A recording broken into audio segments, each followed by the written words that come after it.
Creation to Babel is a commentary on the first 11 chapters of Genesis written by Ken Ham, the founder and CEO of Answers in Genesis, an organization most well known for the Ark Encounter, the Creation Museum, and church and homeschool curriculum put forward by AIG. Ken Ham has written a commentary on the beginning of Genesis, with an emphasis on taking Genesis as historically and scientifically accurate in line with the traditional view of both Israel and the church that the world is 6,000 years old and was created out of nothing by God's word in 6 days.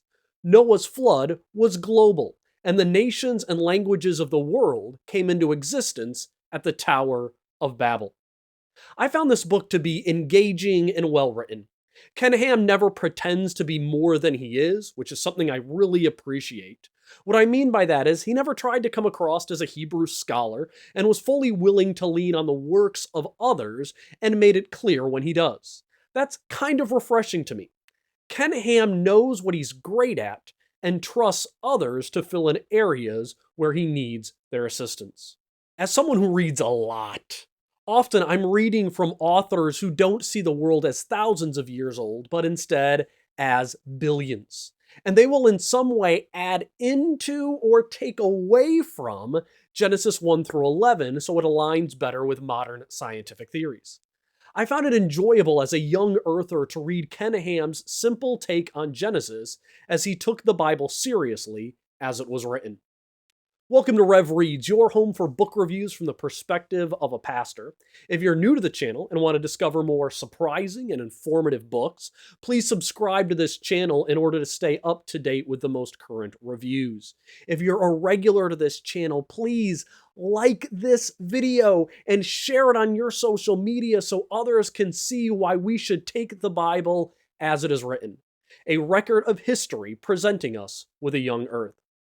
The first thing I want to highlight about Creation to Babel is who this book was written for from my perspective. I think 3 groups will really enjoy this book. First, it is visitors to the Creation Museum and the Ark Encounter. If you visit either of those attractions, this book should be your top souvenir. Why? Well, there's a lot of reading at both of the attractions. A lot. It's kind of like trying to drink from a fire hose while you're taking it all in because there's so much information coming to you at all at once. Well, reading Creation to Babel is a great way to take all of the information at those attractions and spread it out over a reasonable amount of time in order to digest it better. My thoughts were regularly going back to things that I saw on my trip to the Creation Museum and the Ark while reading this commentary. And I was really glad that I went to the Creation Museum and I visited the Ark before I read Ken Ham's commentary. Second, this book is for families. The cover says it is a family commentary, and it is arranged and designed to be set up into small sections where even if you have little kids, you can go through it with them in bite-sized pieces. I've been reading it to my kids, and I think it has a great structure as a family commentary.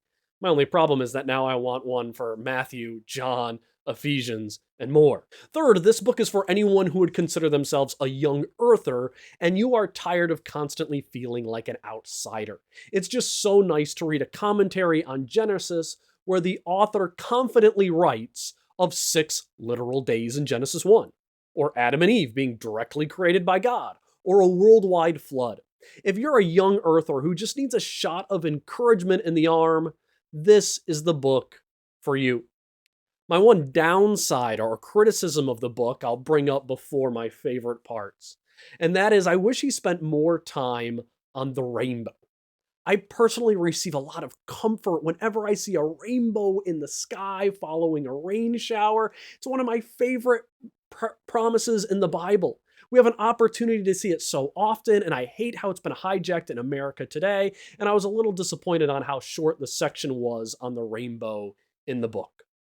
But my favorite part of the book is Ken's presentation of the gospel. He brought up the gospel every chance he could, and I loved it. What I loved was how he was always focused on what God has done for us and not on what we can do for God.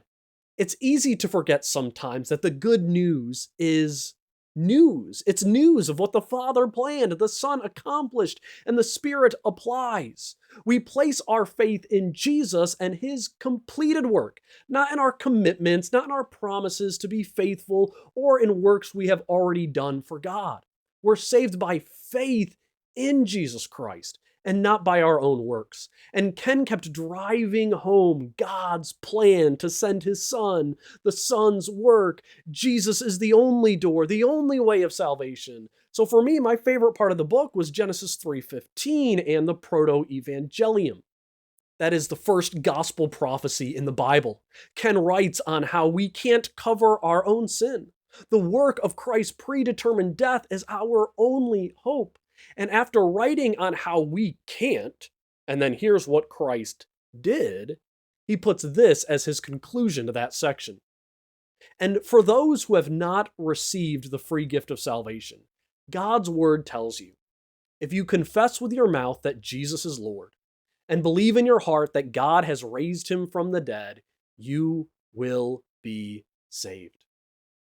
Salvation through Christ is a free gift to those who believe. It's about what God has done, and we are here not to earn our own salvation, but to trust in what Christ has won for us.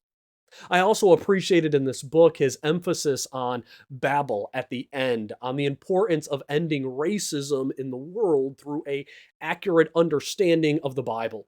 We are all one race, descended from one man. Finally, it was instructive to see him present all the ways that Darwinian evolution just cannot fit with the Genesis account. You can be a Darwinian or you can be a biblicist, but honestly, you can't do both. There's more I'd like to say about this book, like how when we look at the details of the text, even in places where it might seem confusing. Take, for example, Cain running away from people who might want to kill him and then building a city. How could Cain do all this if there were so few people on earth?